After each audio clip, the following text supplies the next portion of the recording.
Workers at the Mayfield candle factory filed a class action lawsuit. Now, we brought you that story right here last night at 6. Tonight, we're following up with more information. Some critics are arguing that lawsuit won't stand up in court. Focus investigative reporter Paula Vassan is breaking down why some attorneys expect major obstacles. These 10 pages allege candle factory workers were told they'd be fired if they left work hours before a tornado tore through their workplace.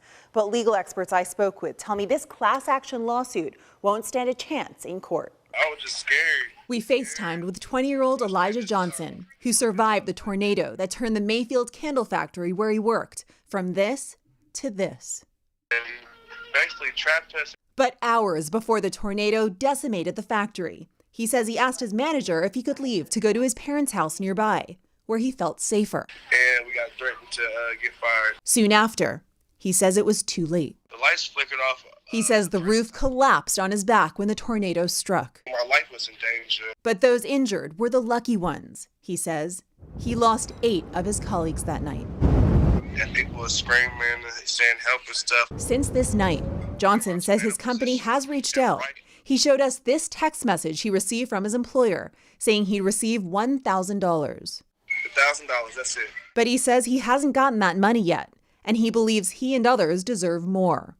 It's why he's part of this class action lawsuit against his company, Mayfield Consumer Products, alleging flagrant indifference to the safety of its employees. It seemed very rushed to me. But Louisville attorney Ron Johnson argues this lawsuit won't stand a chance.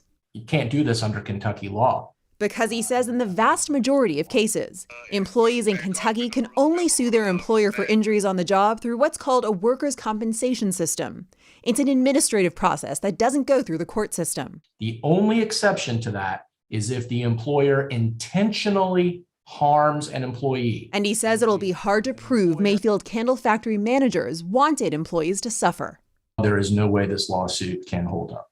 But the attorney behind this lawsuit disagrees. He says survivors will hold the company accountable. They are seeking to attain what the law allows them. A company he says had more than enough warning, yet put its employees' lives in peril. The occupational area was not safe. They put a lot of lives in danger. That's my point. A spokesperson representing Mayfield Consumer Products hasn't responded today to our emails, text messages, and calls requesting their reaction to this lawsuit. But earlier this week, that spokesperson told us that safety protocols were followed. He also said employees could have left at any time without punishment. For Focus, I'm Paula Vassan, on your side.